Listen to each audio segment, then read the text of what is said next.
você... O calor é esse. Calor, fogo na rabiola. A presença paterna. Né? Bem retrô. Bem vintage ela. Toda. Bem ref, aquela ref nos anos 80. Tá? Bonita né? Fazer o quê?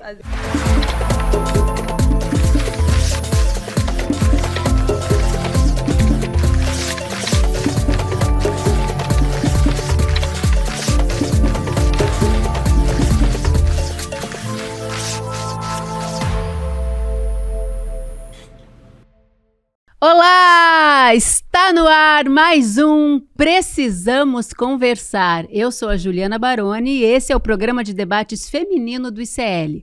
Você vai poder assistir também ao Precisamos Conversar no Spotify, que está disponível em vídeo. Eu tenho aqui comigo uma bancada que só tem gente fina. Olha, é tão legal, a cada semana a gente vai ficando mais íntima e nós somos de lugares tão diferentes, né? As pessoas... Eu fui para o Rio de Janeiro esse final de semana e muitas pessoas vieram me parar para dizer, olha, precisamos conversar, hein, Juliana? E aí eu vou apresentar para vocês que ainda não sabem quem são as minhas companheiras de bancada. Com vocês, a Sucena Cantora! Sara Zara, filósofa das redes. Nina Silva, especialista em finanças e tecnologia. E Márcia Tiburi, a escritora. Teacher. Nossa mestra professora de plantão. Escrevedora. Vamos nessa, meninas? Vamos lá. Olha, precisamos conversar de hoje é sobre um assunto que, enfim... Tá dando muito o que falar essa semana. Na novela Vale Tudo, uma personagem está fazendo barulho na vida real e é super pro bem. É a Lucimar, interpretada pela atriz Ingrid Geier, que faz o papel de uma mãe solo. Vocês já viram esse filme, né? Que vive em pé de guerra com o ex-marido e pai da criança, para que ele pague pensão pro garoto. Bom, muitas desculpas e vários nãos depois, ela decide entrar no aplicativo da Defensoria Pública para pedir pensão alimentícia para o seu filho de 11 anos. 1 hora depois da cena ser exibida, gente, o aplicativo da vida real teve mais de 270 mil acessos. O Brasil tem 11 milhões de mulheres que cuidam sozinhas da criação de seus filhos. E isso não tem a ver só com classe social, não, tá?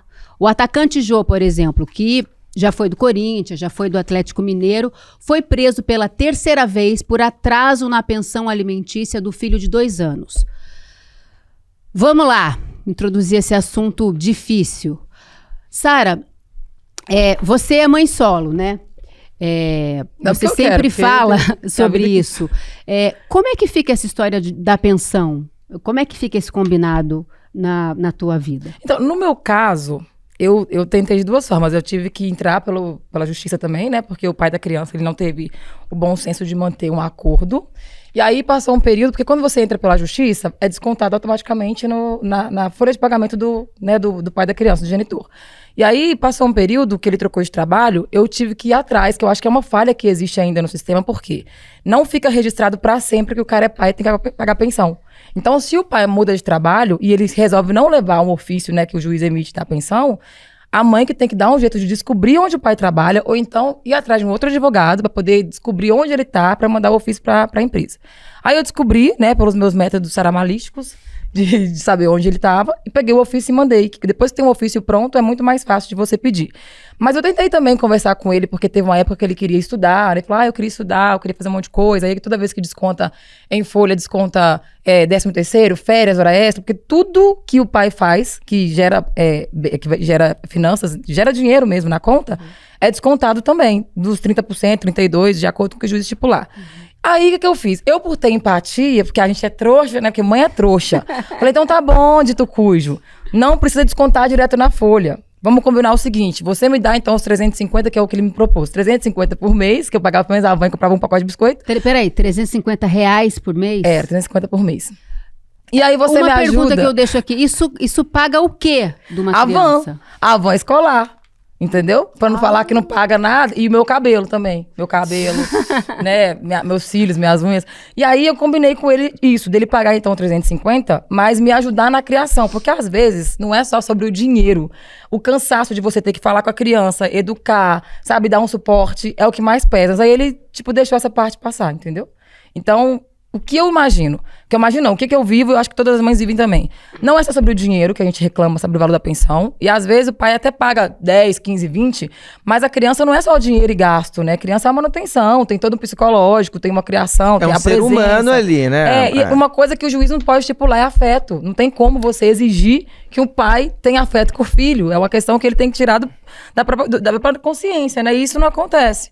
Mas, assim, só pra finalizar, eu só acho que poderia existir um formato que o governo colocasse lá, ó, até o cara morrer, esse cara paga pensão. Porque se ele mudar de trabalho, a mãe não tem que ter o trabalho de descobrir onde tá, porque senão fica no limbo. Aí, até você descobrir, o cara vai gastando dinheiro e você não recebe nada e fica na mão, entendeu?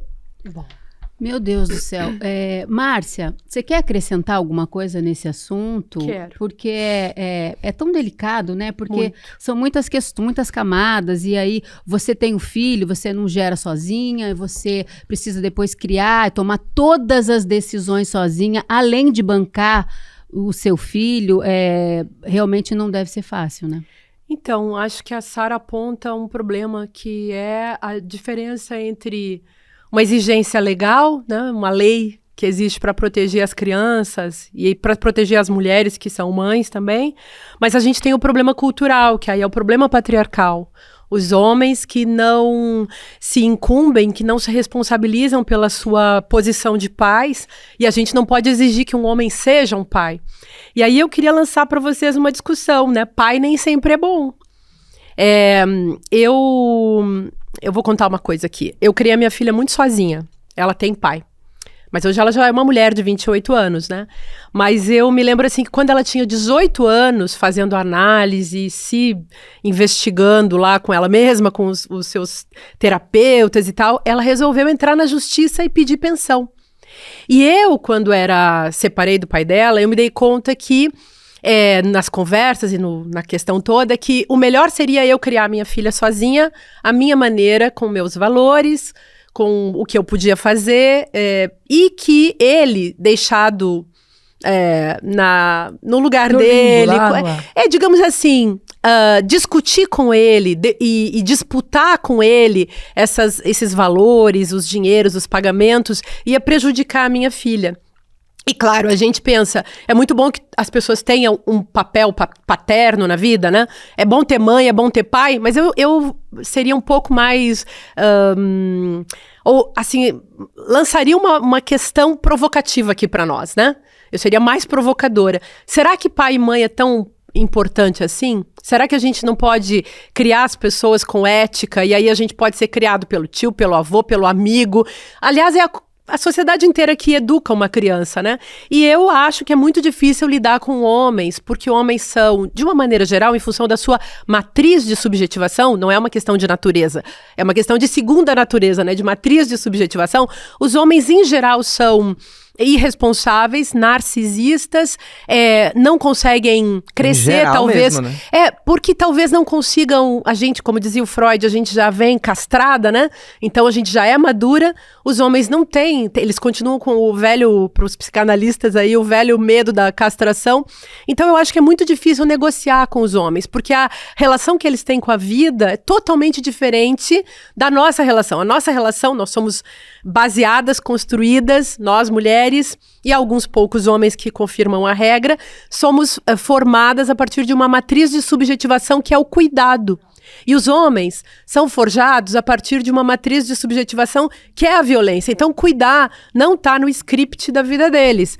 É uma provocação que eu faço para vocês, porque eu acho que nós podemos viver com os nossos filhos sem criar essa ficção da falta do pai, sabe? Não acho que o pai seja tão necessário assim. O que falta na nossa vida? Decência, ética, amor, mas isso não vem de uma pessoa, isso vem de muita gente, vem de uma abertura ao mundo. Então, eu sou menos familista nessas horas, sabe? Acho que ser mãe solo, assim, é uma maravilha. O importante é você não ter alguém sendo ruim, cruel, maldoso, jogando com a picuinha, com a vingança. Todo mundo sabe que eu faço parte dessa... Eu apoio muito, na verdade, essas mulheres e essas pessoas todas que lutam contra a lei de alienação parental, que é uma mistificação tenebrosa que existe no Brasil. E eu vejo essas mulheres sendo objeto de vingança dos homens. Aquilo não é pai, gente. Aquilo é gente muito ruim. Melhor você se livrar dessas pessoas. É humilhação, né? É muita humilhação você ter que implorar por uma coisa que existe a partir do momento em que você gerou uma vida, né? Justamente, mas aí tem a outra discussão desse aborto simbólico, né?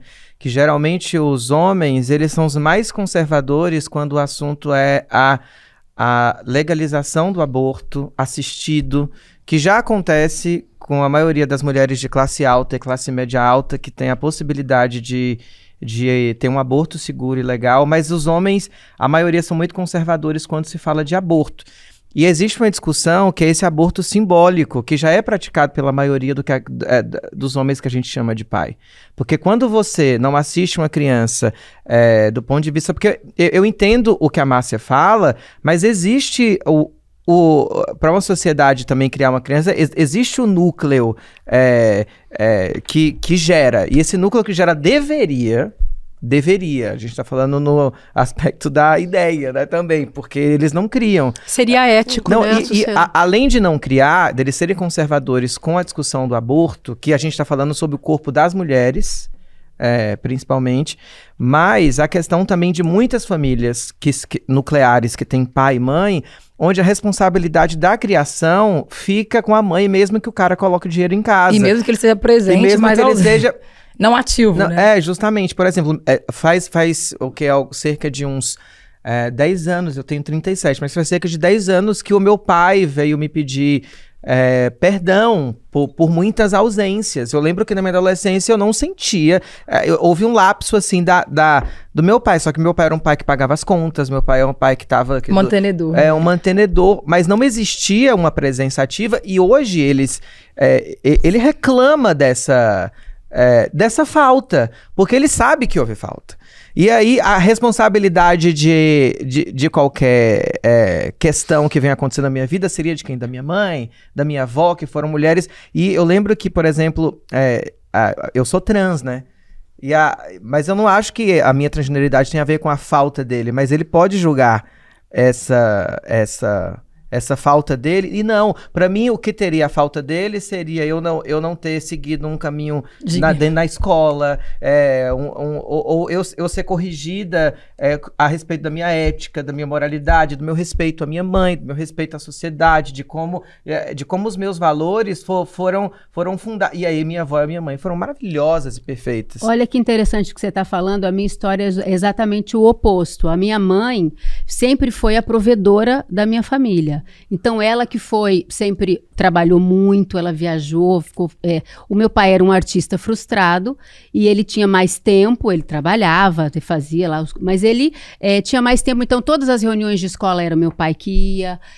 Quando eu fui para o Rio para ser paquita, quem se mudou para morar comigo foi o meu pai. Olha, então, a gente tem uma diferença de papéis e eu escutava muito na minha infância, nossa, sua mãe é o pai da casa. Porque o meu pai, ele não era o provedor, ele tinha mais tempo e os cuidados de fazer lição com a gente, levar e buscar na natação. Mas não devia ser assim? Isso não devia acha, né? A necessidade que tiver na casa. Justamente. Mas a Sara também levantou a questão do acúmulo. Então, para quem foi pai, como eu sempre dizia, né? Como mãe, eu sou um ótimo pai. Porque eu sabia fazer as coisas de pai, que é pagar conta, ir lá resolver, levar no médico, levar na escola, não sei o quê. Eu fazia tudo, só que várias vezes eu também era ausente, porque eu viajava muito, então eu me lembro uma época que eu tinha o ex-pai lá, tinha o ex-marido e tinha um novo namorado e era a formatura do 9º ano da minha filha, os 3 estavam juntos com ela na formatura e estavam lá jantando juntos e eu só cheguei de madrugada, nem consegui ir em nada nem no jantar, quer dizer, a macharada lá entre eles se resolveram e ela estava muito feliz com aquele monte de pai, que nenhum deles era de verdade, eu que era o pai, eles eram as mamães, entendeu? Mas não eram boas mamães também, eu acho. Eu fico... Pra mim é muito engraçado pensando assim, como que seria o mundo se as populações e grupos africanos tivessem, né, povoado o mundo, que não seria colonização, porque não é do nosso feitio, mas como que nós teríamos povoado o mundo de uma maneira diferente, fora, né, essa maneira do estupro, da violência que foi a colonização europeia no mundo inteiro. Isso é resquício direto, definição de papéis em relação a gênero, é resquício e diretriz direta de uma cultura eurocêntrica. Existe um ditado africano que se diz, né, precisa-se de uma aldeia inteira para se cuidar de uma criança. África é um lugar de matrigestão. E quando a gente fala um lugar de matrigestão, não é porque é a mulher que tem que gerar. É porque o que é terra, o que é fértil, o que é afeto e o que é sentimento para com o outro relacional vem de um lugar de gestação, que é a gestação das relações, que é a gestação, né, do crescimento e desenvolvimento, né, deu para contigo junto a um grupo. E esse grupo não necessariamente é o meu laço sanguíneo direto.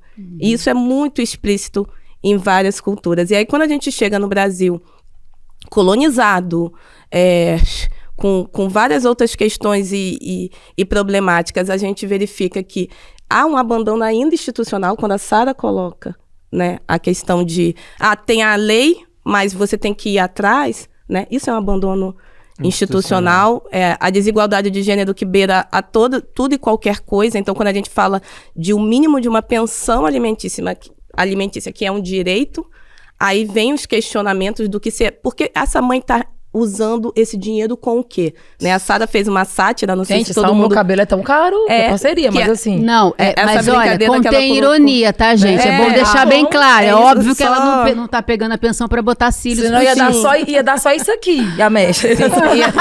Isso, pra concluir, é porque ela fez a sátira, e às vezes as pessoas não... É porque tem isso, e isso é reverberado à torta e à direita, que as mulheres utilizam do dinheiro para sei lá do quê, né? E a gente sabe que pais separados, quando a gente fala pais separados, a gente está falando também de uma dicotomia e uma relação de mundo que nem vale mais. O que é família? Família de mãe e pai, mulher e homem. E a gente sabe que as nossas relações hoje estão para muito além, né, do entendimento do que é família.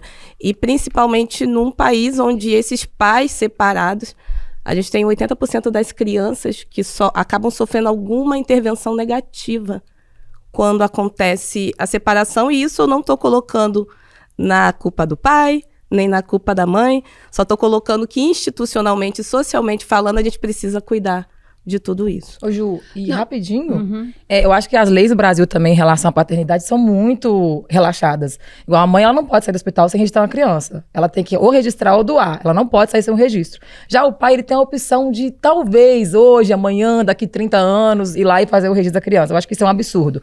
E essa questão também do pai ter a livre e espontânea vontade de não poder mais colaborar depois de 18 anos, né? Porque 18 anos, gente... É o limite? É o limite para receber a pensão. Aí, se a criança for estudar, assim, né, o jovem continuar estudando, fazendo alguma coisa, o pai tem a obrigação de pagar o estudo. Mas vamos supor, de repente a pessoa fez 18 anos ali e ela tem o tempo de pensar, de conhecer, né, o mundo, se conhecer, ver o que ela vai fazer. Talvez ela não vai conseguir estudar de imediato. E você não vai pegar como mãe uma criança, uma pessoa de 18 anos pra fora de casa porque ela não, sabe? Ou seja, a mãe, ela tem a obrigação de manter uma outra pessoa, mas o pai, quando dá 18 anos, ele se sente à vontade, tipo, não preciso mais porque quase já que deixou de ser filho, né? Meu Deus, mãe é pra sempre, né? Exatamente, né? Eu falei, vou trocar meu lugar pra ver se melhora. Mas eu acho que poderia ter uma bancada feminina, sabe? Pra poder tentar regularizar de novo, fazer tudo de novo e colocar um equilíbrio, porque tá muito desequilibrado ainda. Eu acho também que a paternidade, eu acho que tem muito homem, tem uma conversa no Brasil e pelo mundo afora de que as mulheres, às vezes, engravidam pra segurar um homem na sua vida, né? Gente. Agora, raramente alguém coloca a questão de como os homens fazem isso com as mulheres, como eles engravidam mulheres pra capturar essas mulheres, aprisionar essas mulheres e depois subjugá-las ad eternum. Então, as mulheres devem ficar mais ligadas. E no julgamento popular, a mulher segura, tem um filho pra pegar o dinheiro do homem, né? A gente vê esses jogadores de futebol. E E o homem é para capturar o afeto da mulher, não o dinheiro. A né? garantia de uma empregada. Tem corpo, essa... né, E o também. corpo, né, gente? é. Subjugar. A gente tem que falar de violência financeira, né? Essa violência emocional e financeira. A gente teve um dito cujo que essa semana falou, né? Em relação à Bolsa Família, que as pessoas não querem trabalhar. o rei do ovo. O homem dos O ovos. rei do ovo. Meu ovo, meu ovinho. Então, essa criatura, né? Ela é uma criatura que está com vários problemas de processos trabalhistas e também foi visto que ele dá salários baixos. Então, uma pessoa que não remunera, né, decentemente o trabalho, a força, né, a capacidade cognitiva do outro, nunca vai entender que Bolsa Família e pensão alimentícia, renda básica universal, deveria realmente ser para todas as pessoas e principalmente mulheres arrimos de família. E é por isso que nós temos hoje, né, essas bestialidades falando à torta e à direita nas nossas redes Não, sociais. e geralmente esses são os defensores da família, né? Da pátria, sim. de Deus e da família. Os apregoadores da hipocrisia generalizada do que é ser um pai. Vamos aprender a ser um pai com esses caras? É tipo isso. Não, mas é muita cara de São pau, eles que estão né, subindo um cara? monte, não é? É muito... Pra ser pai melhor, pra ser Exato, mais melhor. os legendários têm que subir um monte para aprender o óbvio. São, né? são eles que estão fazendo as principais campanhas contra a questão do aborto. Mas essa questão Eles do são aborto é o seguinte, eles são contra o aborto quando é dos outros. Porque quando eles engravidam as amantes, justamente. eles, é hipocrisia. eles mesmos Mas pagam, financiam e arrancam a mão, gente, tá? isso Já na pararam- vida privada é diferente do discurso também, né? E vocês já pararam para pensar como o patriarcado é um programa de empobrecimento espiritual crescente? É muita pobreza. Imagina um sujeito que não consegue ser ético e decente com seu próprio filho, que rouba do seu próprio filho, que não tem o mínimo para dar para o seu próprio filho. Aquele sujeito que a gente falou, acho que foi na semana passada, sei lá, um cara que foi trabalhar de manhã, deixou a mulher e a filha em casa, pequena, recém-nascida, voltou ao meio-dia, matou as duas, foi trabalhar de volta, voltou no final da tarde, tocou fogo nos corpos e ainda saiu dizendo: eu não quero ter que sustentar duas vagabundas. Foi isso que ele Meu disse para a Deus do polícia. céu. Então, gente, isso aí é o suprassumo sintomático realmente de uma cultura patriarcal que precisa ser alterada. Eu sempre achei, eu gosto daquele ditado popular que diz: a gente só dá o que a gente tem, e tem gente que não tem nada para dar, né? Isso é um fato. Mas seria bom realmente regulamentar, organizar, legalizar. Sentar de novo e construir outras leis, né? E pra- porque tudo isso também, a lei pode inspirar uma cultura melhor. Os homens podem rever a si mesmos, rever a sua miséria espiritual, rever a sua pobreza de espírito, pobreza mental, porque não é só dinheiro, como você está falando. Sua mãe provia o dinheiro da casa, seu pai fazia o resto. Tá lindo, gente, não tem problema com isso. A questão é quando as pessoas deixam tudo na conta do outro, vire-se. Na real, ele fazia e o usam fundamental, né? Não era nem o resto, é o fundamental, né? Que é a criação. Mas na época era quase que um escândalo. Meu Deus, mas é o reunião fundamental. de pais, só tinha mãe, ele era o único pai Que na escola. moderno. Tem um exercício que eu tô praticando agora, assim, né? Eu não tô dando conta nem de mim, mas às vezes a gente dá conta dos outros. O que eu tô fazendo que tá dando certo? Converti dois. Tinha Convertido. dois Ai, homens que maravilha. ordinários, pais de filhos de amigas minhas. Uma nem é tão amiga assim, mas que eu consegui fazer um intermédio. Porque às vezes precisa de alguém de fora pra conversar. E aí eu sinto que às vezes o cara só precisa de ter a razão pra fazer o que ele precisa fazer, sabe? Aí, infelizmente, como tem coisa que não dá pra bater em ponta de faca, eu tirei um pouco do meu tempo, conversei com esse moço, que saiu até na mídia, que ele tava sem pagar pensão, nananana. Tive uma conversa Ih, com ele polêmica. como eu gostaria que tivessem com o pai da minha criança pra ver se resolvia. E aí passou 2 dias, a mãe a minha amiga ligou e falou: Sara, o fulano pegou o menino e foi passear. Sabe assim, Olha. surtiu um bom resultado, sabe? E aí depois a gente teve uma conversa muito boa. Precisava disso? Precisava. Porque como existe hoje a questão do patriarcado, o homem não sente essa pressão de ter que ser pai, sabe? E de repente, se uma pessoa mais próxima fala com jeito, né, com paciência, Uma reeducação. aí ele começa a pensar em se reeducar, né? Não, Então, mas você prestou um serviço importante, não só para sua amiga, como para ele Um mesmo. serviço pra né? criança, na Pra- verdade, e pra né, que criança. vai ser uma referência Mas agora, ó, melhor. vamos mudar de assunto, mas ainda falando de filhos. Vocês sabiam que os nativos digitais são os primeiros a ter QI inferior ao dos pais? É uma tendência que já foi documentada na Noruega, Dinamarca, Finlândia, Holanda e França. O neurocientista francês Michel Demurger, Márcia, que fala? Pode ser. Diretor de pesquisa do Instituto Nacional de Saúde da França e autor do livro A Fábrica de Cretinos Digitais, diz que os dispositivos digitais estão afetando seriamente e para o mal o desenvolvimento neural de crianças e jovens. Vocês imaginam por quê? Por que que... Bom, eu imagino, mas eu quero ouvir vocês primeiro. Vai, Nina. Bom, gente, a criança que, primeiro, não está na terra, comendo terra, correndo, que não está ao ar livre, isso a gente já começou a perder muito disso, né, nas últimas gerações. Com o advento das telas, acabou que as telas se tornaram muletas, né, muletas emocionais. Então, não é que essas crianças, elas tinham, se não existissem telas, elas estariam otimamente bem educadas. Não, é porque já existia um problema, principalmente dessas relações que a gente precisa entender dentro de casa, e aí a gente precisa olhar para esse mundo corrido, esse mundo VUCA, né, como chamam, extremamente variável, de muitas mudanças, de muita informação à mão, mas também da sensação de exaustão. E essa sensação de exaustão, ela acaba parecendo que, não tenho tempo, então como é que eu deixo a criança aqui com o celular, e ela, né, tem ali tantas horas por dia para poder distrair, e regulo aqui a censura e tudo mais.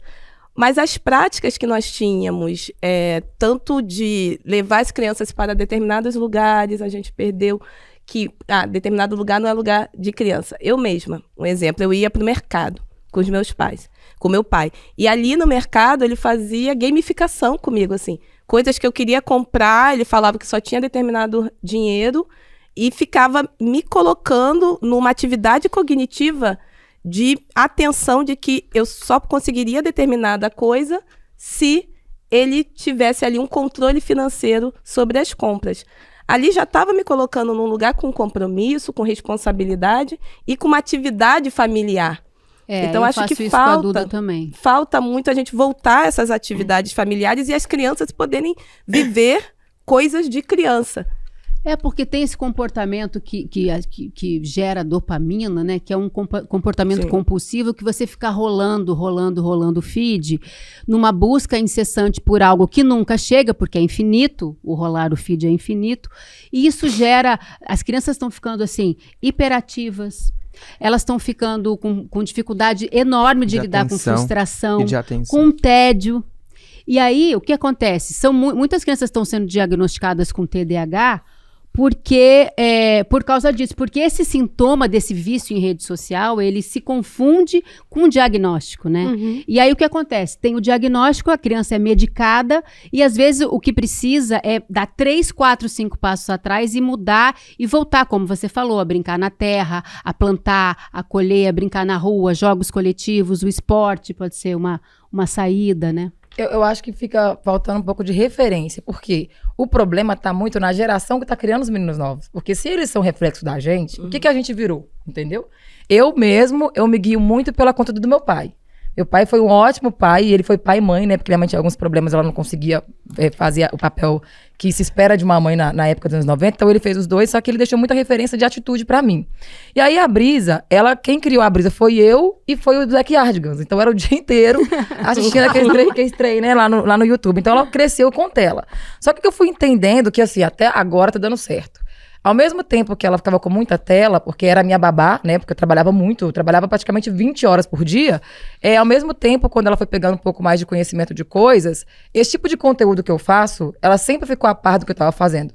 Então a Ana Brisa, ela fica no celular também o tempo todo, mas ela fala de tudo. A Brisa escuta Tom Jobim, aprendeu sozinha. Maravilha. Sabe? Ela fala sobre vários temas que meninos de 14 anos não estão interessados hoje. Porque ela tá me vendo fazer coisas e eu sempre que eu tô fazendo, eu vou e explico ela um pouquinho daqui e dali. Então eu acho que às vezes falta referência de casa. Porque todo mundo hoje, gente, tem uma bandeira pra poder né? Não é nem questão de defender, gritar pra internet, mas pelo menos dentro de casa dá um exemplo.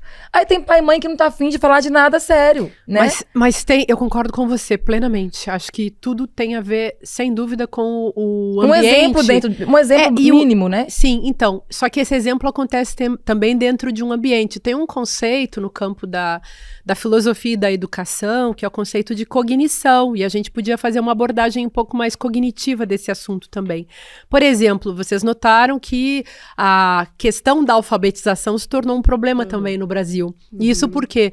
Porque as crianças não têm mais desenvolvido experiências com a psicomotricidade. Então, na nossa época, né? a Isso, gente verdade. aprendia desenhando e escrevendo, e tinha o lápis, e tinha a caneta, e tudo isso envolvia uma relação do cérebro, do corpo, nada disso está separado, obviamente, mas com o ambiente ao redor, e uma experiência cognitiva surgia daí. E a cognição, ela é um conceito super amplo, não tem a ver só com o que eu aprendo em relação a esse objeto, mas a todo o ambiente, vale inclusive para os animais, né? Então, aquilo que eu aprendo no ambiente no qual eu tô, que envolve também a ideia de experiência. Então, a nossa experiência está muito pobre quando a gente pensa só em tela. Uma criança que se alfabetiza com o celular, com o computador, ela está sempre na frente de uma tela e é como se ela fosse perdendo o corpo dela. Inclusive, tem um filminho da Pixar, da Disney, sei lá qual, que é aquele do Wall-E, lembram? Que é, enfim, o mundo, depois que acabaram com o mundo, sobrou um lixo e um robozinho automático e as pessoas lá lançadas na frente de uma tela completamente perdidas dos seus próprios corpos, comendo mal e tal, fazendo tudo meio errado, né? Eu queria falar uma coisinha também da história da minha vida. Eu fui uma criança, gente, que aprendi a desenhar e escrever. A gente não tinha televisão e eu me lembro da minha mãe. A gente vivia num mundo muito rural, assim, né? Também tinha uma alimentação muito orgânica ao natural, né? E a gente tinha que fazer tudo. Como não tinha brinquedo, não tinha televisão, a gente tinha que fazer as coisas da casa. Eu aprendi a cozinhar Eu me lembro que eu entrei na cozinha com 9 anos para cozinhar mesmo, né? Fazer tudo que tinha que fazer. Cuidar dos bichos, cuidar das plantas. A gente vivia num mundo muito pré-tecnológico. E eu me lembro da minha mãe muito espantada que eu e as minhas irmãs e o meu irmão, nós éramos sempre os primeiros da turma no colégio. E a gente aprendia a ler e escrever uns com os outros. E aí a gente fazia o maior sucesso no colégio, só tirava notas 1000, assim. E éramos QIs muito altos, pessoas que aprendiam tudo, aprendiam muito rápido, muito fácil, diferente de outras crianças que tinham muitos recursos tecnológicos, que tinham televisão, que tinham carro, que tinham tudo. A gente, além de tudo, tinha que ir pro colégio a pé. Então, era um estímulo da vida. Porque é uma questão de autonomia, né? A gente hoje está querendo suprir tantas as necessidades dos nossos filhos que a gente acaba fazendo por eles, fazendo tudo por eles. E a inteligência... Isso é péssimo. E a inteligência que vem também do brincar, como você colocou, Ju, ela é plástica. Então, ela segue pela vida fora. Agora, é claro que é muito importante cuidar disso nos bebês, nas crianças, nos jovens adolescentes, sem dúvida. Não, pode ir lá, pode ir lá. Lembrando que QI é aquilo que eu digo, né? É desenvolvimento, então você precisa praticar. Não adianta você nascer com QI altíssimo se você não tiver também maneiras de desenvolver aquele processo cognitivo, uma manutenção de potência progressiva. Porque o nosso cérebro, ele acaba ficando... Eu tô falando das crianças, mas eu tô falando da gente também. Isso é sobre nós, isso. Né? O nosso cérebro acaba ficando assim, passivo, entendeu?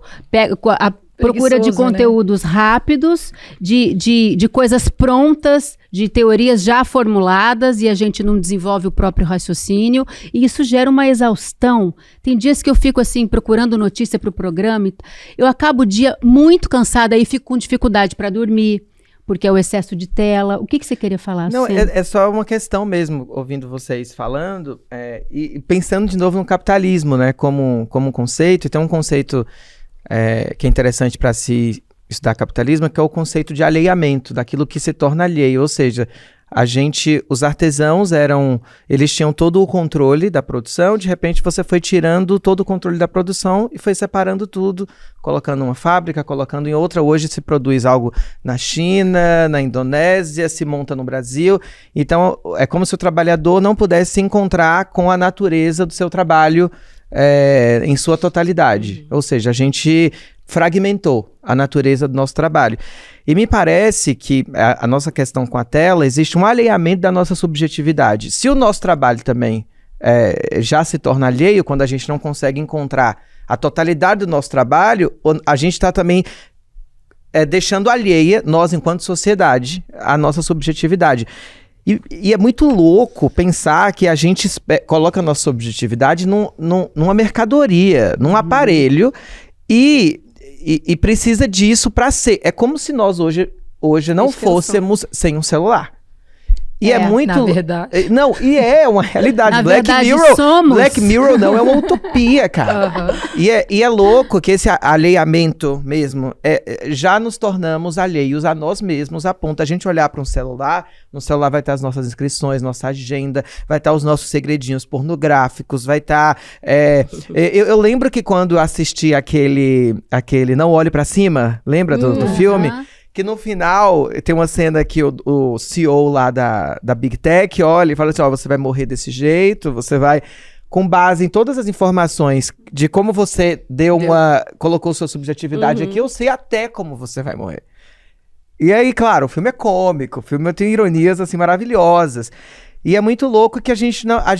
Como lidar? Na real, eu não tô querendo trazer uma análise de ponto final. Tô querendo perguntar como é que a gente vai lidar com essa porra toda, porque dá um medo. A gente não tem resposta pra isso, a gente tem um monte de dizem pergunta, que só piora, ansiedade, dúvida. Né, Márcia? Dizem que com o capitalismo é superação da superação. Não, a gente precisa entender que são ferramentas, são mercadorias, que são objetos que podem nos auxiliar a automatizar processos que não precise do ser humano, mas e para o ser humano ter mais tempo para fazer coisas que realmente são boas, necessárias, né, gostosas de fazer. E como, por exemplo, a gente tem a nossa criatividade como um ponto central do nosso labor. Então, para a gente otimizar até mesmo o nosso tempo e qualidade de vida. Então, não é ter o celular, ou ter o periférico, ou ter a inteligência artificial como meio da gente ter mais tempo. E é esse tempo que tem que ter qualidade, mas isso só vem com letramento digital, com inclusão financeira e econômica e todo lugar de valores, éticas e sociedade que a gente já perdeu. A gente ter a utopia da gente... É muita coisa. Da gente dominar a máquina e não deixar a máquina nos dominar. Isso a gente ainda tá tateando nesse terreno. As crianças já aprendem o negócio sozinho. Ano passado, mais um verbete entrou nos dicionários americanos e se espalhou pelo mundo. O brain rot, que a gente pode traduzir como cérebro apodrecido ou atrofia cerebral. A imagem é péssima, mas tem a ver com os nossos tempos. Vocês não se sentem assim, com a cabeça meio cheia, quando a gente fica muito tempo rolando aqueles conteúdos superficiais nas redes sociais? E quando você se dá por si, já passaram horas, dizem que os brasileiros saiu uma pesquisa agora dizendo que os brasileiros passam em média 5 horas por dia no celular, né? Onde é que nós vamos parar como humanidade, Márcia, se a gente ficar assim tão ligada nas redes? Então, isso que a gente estava conversando sobre a forma da experiência.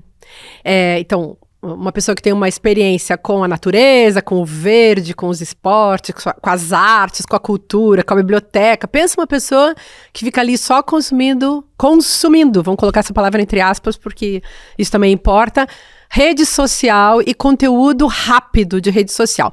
Tem gente que está chamando isso de como economia da atenção, mas é também uma economia da distração. Isso aí há mais de 100 anos se fala, né? O que eu queria colocar pra gente, que eu acho que pode ser novo pra gente debater, uma coisa super óbvia, é que o alimento do cérebro, gente, o principal alimento do cérebro é a linguagem. Linguagem. Então a gente se enriquece, a gente se melhora, a gente se torna inteligente, a gente se torna alegre e feliz conforme os conteúdos que a gente vai consumindo, que a gente vai comendo, né, entre aspas aqui. E aí tô colocando isso, por exemplo, do livro, que a gente tem que debater. Quando você lê um livro, vocês não se sentem assim como se vocês ficassem plenas, como se vocês ficassem descongestionadas, abertas, quando como se uma coisa incrível quando aconteceu. Você vê um show, quando você contempla filme bom, uma obra. Isso. Ou uma caminhada que seja, sem ficar conectado. Porque agora a gente vai nos você poder parques, pensar, né? As pessoas estão todas, você vai ver, vou caminhar no Ibirapuera, as pessoas estão todas caminhando com o celular aqui na frente. E é cansativo, e a pessoa esquece, ela não se dá conta, porque ela tá ela foi colocada num estado de estupor. Ela tá hipnotizada, ela tá viciada e ela não nota que isso tá fazendo mal a ela nem consegue perceber. Não, e eu vou te contar uma coisa que você vai ficar assustada, que você não deve saber o que é isso. A minha filha outro dia chegou em casa e me mostrou um vídeo. O vídeo chama Italian Brain Rot. São vídeos feitos por inteligência artificial, você deve saber, né? Que, assim, o vídeo era basicamente um tubarão com 3 pés e 3 tênis da Nike, um negócio assim. E ele, assim, é um conteúdo totalmente nonsense. E ele sai cantando tralalelo, tralalá, tralalelo, tralalá. E isso virou uma febre entre a garotada. Né? Você sabe disso, né? Tem essas bobagens aí. Então, e já virou assim, já pegaram esse tralalelo, tralalá, as crianças, e botaram dentro da sala de aula, então qualquer coisa, tralalelo, tralalá. Isso aí são as crianças, o problema é as formigas que estão tocando guitarra e saxofone, que o pessoal mais velho acredita. Entendeu? Porque tem uns negócios do grupo do WhatsApp, que eles pegaram um baratão grandão do tamanho da cidade e falaram do grupo, e as senhorinhas mais velhas, achando que os cachorros eram gigantes mesmo. Tem gente que acredita, né? Deixa eu pegar o seu gancho para falar de um... Eu escrevi um artigo para a revista Cult, que eu dei o nome de tecnoparasitismo. Porque no fundo é isso. Pode ser uma barata, uma formiga, um rato, uma lombriga, não importa o quê. Mas é isso, esses gadgets, o celular, você falou, né, Ju? A gente tem que aprender a controlar as tecnologias para que elas não nos controlem. Mas o aparelho, ele nos aparelha. Ele passa a funcionar como se ele fosse um rim, um coração, um cérebro ali acoplado a você, que é como se fosse uma prótese de conhecimento. A gente está dominado por isso também. E aí eu queria puxar um assunto que a Sucena trouxe, do capitalismo, que no fundo o capitalismo é o quê? Capitalismo vem de caput, em latim, é a cabeça. Então o que o capitalismo quer eternamente? Capturar a sua cabeça, pegar você pela sua cabeça. E por isso existe esse sequestro da subjetividade, da alma, do espírito, do cérebro, desde que o capitalismo começou, porque tem que controlar a cabeça das pessoas.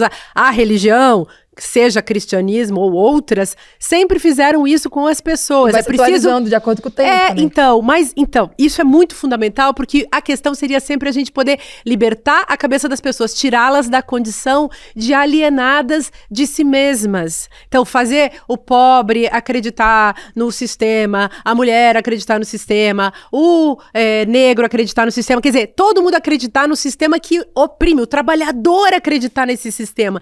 Esse é o jogo pérfido que depende necessariamente de você ter tido a sua cabeça sequestrada pelo capitalismo. Eu quero fazer uma pergunta para a Sucena. As relações sociais conseguem se construir, se manter, tendo essa tecnologia como mediadora? Consegue. Agora a gente precisa se reeducar. A Nina trouxe um conceito muito bom que é a educação digital, como é que você colocou? Letramento. O letramento digital. Com inclusão. Agora é muito difícil, gente. A gente tá num tempo muito difícil. Foi o que eu vi esses dias? Eu vi chegou pra mim a notícia de um círculo de fogo no céu, no contexto da guerra. E aí todo mundo, e aí, o fim dos tempos? Óbvio que era uma inteligência artificial produzindo aquela merda, mas um bocado de gente, assim, colocando versículos bíblicos, trazendo profecias. Então, assim... Tá difícil, tá hard, tá puxado. E o conceito de alienação, como você colocou bem, essa é a palavra. Alienação. Então, essa capturação da nossa cabeça já está acontecendo, já aconteceu. O fim dos tempos é isso. Por isso, a nossa alienação... o pensamento reflexivo continua sendo a grande saída. A gente precisa estudar mais filosofia, isso, gente. Os filósofos vão fazer cada vez mais sentido, os filósofos, né? Sempre, né? Sempre, porque o que vai nos salvar, né? As filósofas agora, né? As filósofas estão fazendo cada vez mais sentido. Essa crítica do sistema... É uma questão a ser levada a sério. Eu acho também que é um assunto para outra hora a gente debater por que as pessoas estão tão fissuradas na discussão sobre a saúde mental, quando na verdade a gente está atravessando uma tremenda de uma crise da razão na era do neo-obscurantismo. O que não para de aparecer é saúde mental nas nossas telas, assim, é uma reflexão. Virou um tema famoso agora, não é mais sobre a saúde. É por causa da necessidade, as pessoas sabem que estão doentes, então estão buscando respostas. As pessoas todas estão adoecidas. Eu estava conversando com a Paty e falou assim, olha, eu conheço, ou tem gente que está ali alienada, quer dizer, ou tem gente que tá deprimida, ou tem gente que tá medicada, porque o mundo tá puxado, gente. Então, É tem a guerra, é desigualdade, e as coisas chegam o tempo todo pra gente, o que antigamente, se você não quisesse ouvir algum assunto, quisesse viver no teu mundinho, você vivia. Agora, Bem na palma da mão. essa catástrofe que o mundo tá E atravessando... um convite diário, uma verdadeira adulação e uma verdadeira tortura mental para você siderar, né? Para você sair de si. Então, a grande resistência é você tentar se manter lúcido, racional, inteiro e não sucumbir a essas ofertas. Dá para viver, gente. Claro, os esforços espirituais são gigantes, mas dá pra gente E viver. ter coisas boas. Não, Sem mas, delirar. mas tem uma coisa que é super importante, a regulação, o Isso. debate da regulação das redes sociais. Primeiro, a gente tem que saber que já existe uma lei que rege a web e define direitos e deveres para o uso da internet no Brasil. Só que essa lei isenta as redes sociais de responsabilidade sobre o que é compartilhado por terceiros. É isso mesmo, Nina? Isso mesmo. E além, né, o STF está aí já, está em votação, já tem 6 votos a favor, mas temos 5 votos contra. Há toda essa briga de liberdade de expressão versus os crimes todos que já estão sendo cometidos, fake news, conteúdos ilegais e afim. A gente no Brasil tem alguns exemplos, né, pelo mundo em relação a como tem se feito regulação e vai muito do perfil do país. Então a gente olha para China e Rússia, a gente tem ali bloqueios extensos à web, né, o que pode ser digitado, qual app que pode ser baixado. Então são bloqueios severos em relação aos conteúdos e tráfego na internet. Já a gente olha para o outro extremo, a gente tem os Estados Unidos, que ali há total imunidade às plataformas podem fazer o que quiser, à torta e à direita, e se você denuncia a plataforma, você ainda pode responder por isso, né? Que tem a questão até de, se você for estrangeiro e falar mal de alguma plataforma norte-americana, você pode ter seu visto negado, tá, Ju? E aí a gente tem o meio do caminho, digamos ali, que seria as legislações que estão operando na União Europeia, né, e Alemanha, também França, aqui no meio do caminho, que eles chamam de padrão ouro, que são legislações que estão olhando para a defesa de menores de idade. Então, as redes precisam de ser um lugar que tem ali o reconhecimento da idade, de qual o conteúdo que está realmente chegando para esse jovem e adolescente. Também tem a questão de multa, e isso é muito legal, tem até multa de 6% no faturamento global da empresa. Então, imagina um TikTok da vida ou um WhatsApp da vida o Instagram tem uma multa de 6% no seu faturamento global se você não cumprir a retirada de um conteúdo indesejado. Boa. Bom, enquanto não pega no bolso, as coisas não mudam, né? Gente, mas isso é o velha... mínimo, né, cara? Porque você... só pra terminar, concluir um pouquinho da Nina, que é tão absurdo você saber que essas Big Techs têm um controle informacional sobre aquilo que você nem queria que elas estivessem. É quase que compulsório as fotos que você tira, aquilo que você posta, e dentro de uma interação social para que aquilo exista. E essas companhias todas, elas têm o controle informacional de seus dados, de seu endereço, daquilo que você pesquisa, como se elas pudessem ter sem nenhuma legislação. O que eles entendem é isso, aquela história, o liberalismo é bom para quem? Então, aí que vem também um problema de fundo mais filosófico que impede que essas regulamentações e regularizações possam acontecer, que é justamente o tema da liberdade de expressão, que foi mistificada pra caramba em diversos países, inclusive no nosso. E, para mim, a questão é óbvia. Uma coisa é liberdade, outra coisa é violência e crime. Crime. Então, não podemos colocar a ideia de liberdade acima da noção da lei. A liberdade sempre, filosoficamente falando, sempre faz um determinado jogo, um determinado diálogo com a lei. Então, onde eu possa cometer uma violência e essa violência seja crime, eu já não posso me expressar livremente, porque isso não será liberdade, isso será a destruição de uma liberdade. É um básico, mas, digamos, no mundo sem filosofia, a gente não vai a lugar nenhum e essa gente vai continuar insistindo para que o conceito de liberdade de expressão siga livre, leve e solto, cometendo crimes. Mas a gente precisa mesmo de uma uma luz no fim desse túnel, gente. E essa luz pode ser É claro, falar então, de Jesus. livros, ao invés de falar de redes sociais. Vocês não acham? A escritora nigeriana Chimamanda Adichie está no Brasil para fazer vários eventos ligados à educação e à literatura. Ela é conhecida pelos temas como feminismo, ancestralidade, e no último fim de semana, na Bienal do Livro do Rio, a Chimamanda disse que esses assuntos que ela trata são naturais para ela, pois falam da luta contra a opressão. Ela é um ícone, né?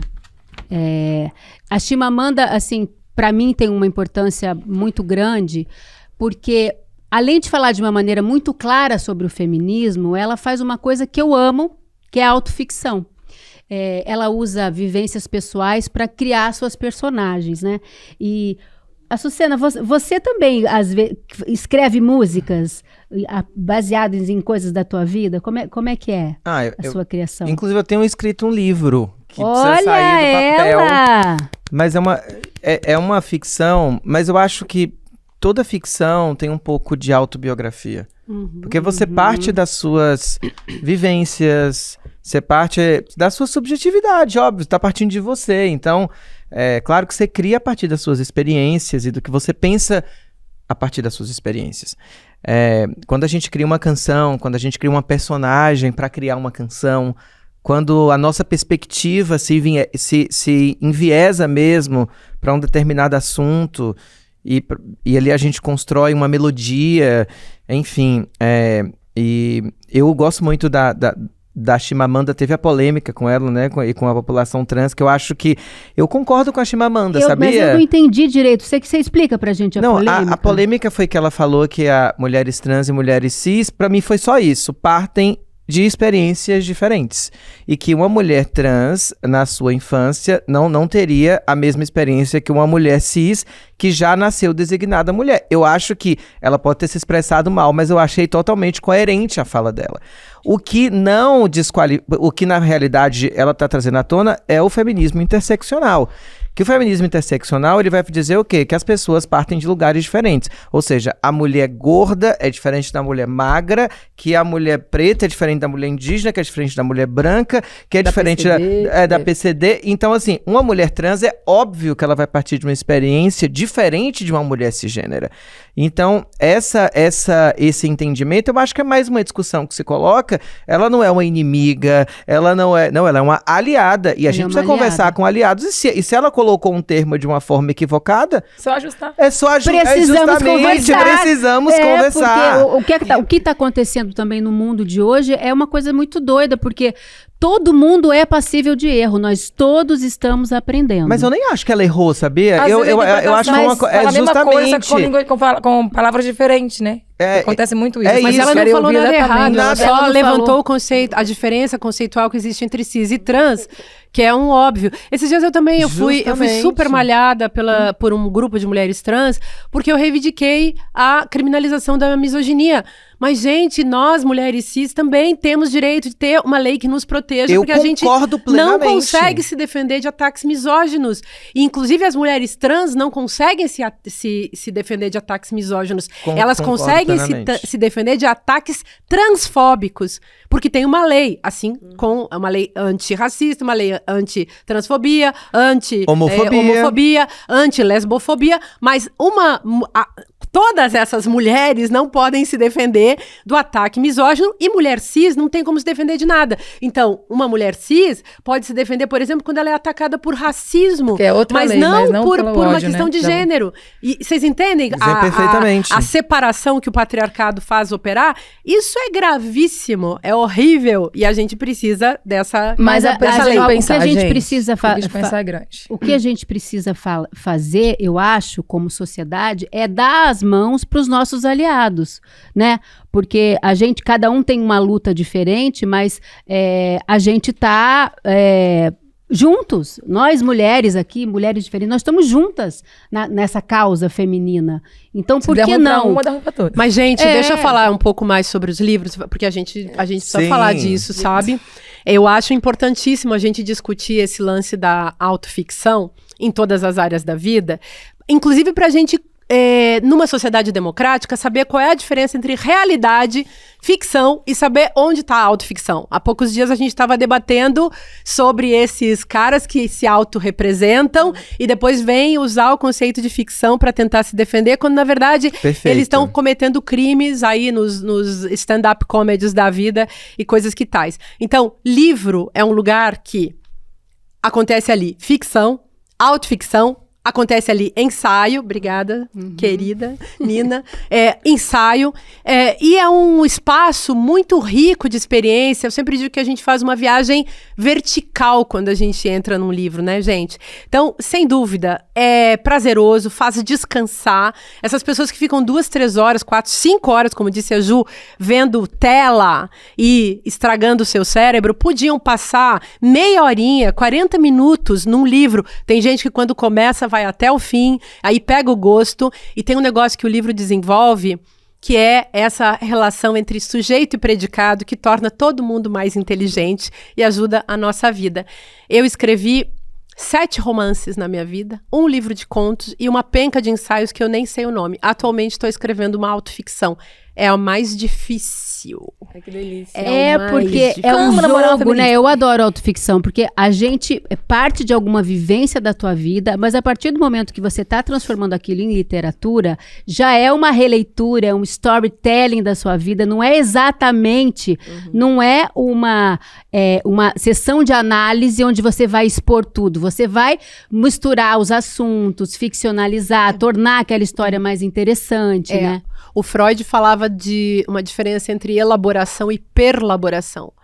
E o Walter Benjamin também falava disso, né? Da experiência que acontece só através da escrita. Porque quando você está vivendo a coisa mesma, você pode até viver o trauma e ficar no trauma.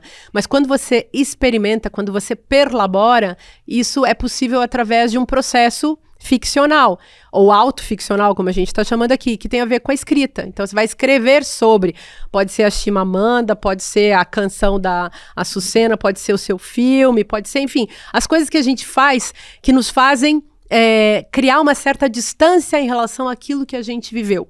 E aí nos ajudam a elaborar. Não, e às vezes até melhorar a realidade, né? Porque a gente também tem esse poder como criadora. Eu queria só trazer a Chimamanda, né, porque as pessoas estão falando de Chimamanda.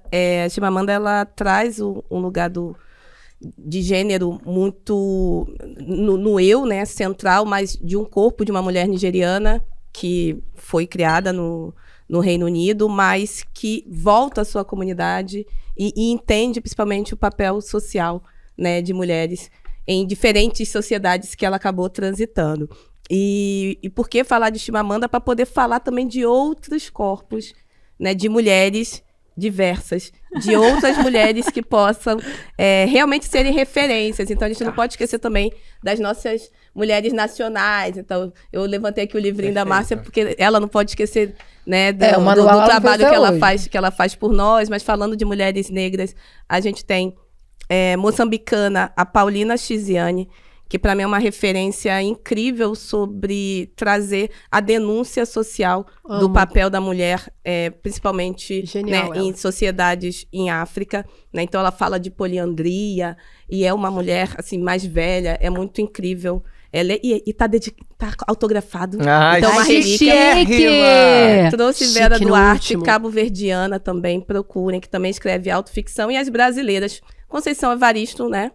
Que não tem como. Livro Conceição lindo, escreve, chorei lendo Ponciá Vicência, ela escreve também autoficção, e outras como Cidinha da Silva, Lia Vieira. E trouxe sobre o Fonsomé, que foi um livro que eu falei logo nos nossos primeiros episódios. É verdade que você ficou de trazer. O Espírito da Intimidade. E aí eu arremato com a nossa fala de hoje sobre matrigestão, né? Que trazer de novo o provérbio, né? Que uma criança precisa de uma aldeia inteira para ser cuidada. Então, se fala muito disso aqui no Espírito da Intimidade de Sobon Fonsomé. Então, temos várias mulheres negras criando e recriando autoficção no mundo inteiro. E a gente precisa consumir, aí sim, consumir e ter esses livros como nossas extensões cerebrais. Eu tô esperando o manual da Márcia sair pra ler. Não, como namorar uma feminista. Vai ser na próxima Como Bienal. namorar uma feminista. E por falar em autoficção, eu adoro aquela série Pablo e Ilusão com Paulo Vieira, vocês já viram? É a melhor série de humor dos últimos tempos, gente. Eu quero falar para valorizar mesmo o produto nacional. É tão brasileiro, é tão rico. O Paulo Vieira, que é criador, ele ri de si mesmo. Ele conta a história do pai dele, que é o Luizão, e o melhor amigo, o Pablo, e eles só se metem em furada. Eles sempre têm uma ideia genial que vai mudar eles de vida. Então, é muito engraçado. E o mais legal dessa série é que é autoficção. No final do episódio, aparecem os personagens reais, né? Bom, Dira Paz está maravilhosa, como a mãe do Paulo Vieira. Aí temos Otávio Miller como Pablo, temos Ailton Graça como Luizão. É uma série, se você não viu, é leve, é divertido, é gostosa de ver. E é o Brasil profundo. É a Rede Globo mostrando o interior do Tocantins. Então, assim, saímos de uma televisão que mostra o Leblon de Manuel Carlos e agora dá luz para um Brasil... aterrissar no Tocantins. Exatamente. É um respiro inteligente, né? Pra quem tava cansado de ver tanta notícia que enche a cabeça da gente de coisas, é bom assistir uns negócios assim que você fica mais aliviado, mas não se emburrece ao mesmo tempo. Né? Olha, a gente vai ficar por aqui. Mas, se você quer continuar essa conversa e ficar por dentro de tudo que vai rolar por aqui, aponte o seu celular para o QR Code que está aparecendo aqui na tela. Ou acesse icl.com.br/precisamos conversar e entre no nosso grupo exclusivo no WhatsApp, tá? Lá você vai receber o link para assistir ao nosso próximo encontro e ter acesso a conteúdos exclusivos do ICL. Para encerrar o programa, eu quero lembrar vocês o seguinte. A semana passada, a Sucena fez um show maravilhoso de forró aqui em São Paulo. E a gente tá no mês de festa junina, né? Que é da cultura popular. Todo mundo... Eu amo também. Nina ama São João já é dia junina. 24, né? Então eu queria saber, a Sucena, quer cantar um forrozinho pra gente? Cara, eu cantei um forró da Marinês, que é uma forrozeira. Quase ninguém lembra dela, é uma das mais importantes. O forró tem essa questão com a mulher, que precisa ser reconsiderada. Inclusive, um beijo e uma homenagem à Anastácia, que é uma das maiores compositoras do Baião. Foi companheira do Dominguinhos e grandes canções que você sabe dela. Mas vou fazer um Marinês pra gente começar a pegar fogo. Eu gravei, tá nas todas as plataformas, chama Eu Sou o Estopim, que ela diz assim, ó. Eu sou o estopim da bomba, é você quem me faz ser assim. Se não quer ver o estouro da bomba, não encoste esse fogo em mim. Sei que será um estouro se você tocar em mim. Meu amor, nosso namoro só é gostosinho assim, porque você é o fogo e eu sou o estopim. Porque você é o fogo e eu sou o estopim. Que delícia! Vamos pegar fogo! Vai botar fogo Um beijo! Até a semana que vem! Ai, que delícia! delícia. Com música! Gente, essa música é muito maravilhosa. Fala, turma! A gente teve no domingo uma das aulas mais importantes da história do ICL e também uma das que teve o maior público até hoje. Uma aula onde o professor João César Castro Rocha revelou em detalhes o plano em curso da extrema-direita no Brasil. E é um plano para semear o caos e colher o poder total. Se você não assistiu essa aula, você tem a obrigação de fazê-la. Isso porque se todos não souberem do que está acontecendo e se a gente não se juntar para enfrentar, a gente corre o maior perigo que já correu até hoje. A gente liberou o replay dessa aula para que você possa assistir. Quer saber como as notícias do dia impactam o seu bolso? Então cola comigo no Mercado Investimentos. Durante a semana eu explico os movimentos da economia e o mais importante, como isso bate na porta da sua vida, no preço da gasolina, dos juros do cartão, do aluguel e do carrinho de compras. Eu queria te perguntar, o preço subiu mesmo? Porque as pessoas estão cautelosas e receosas com os preços. Elas acham que a inflação vai subir, que aumenta essa desigualdade. De segunda a sexta-feira, ao vivo, das 11 às 11h30, um panorama econômico do Brasil e do mundo no canal do ICL Notícias. A informação que faz a diferença no seu dia.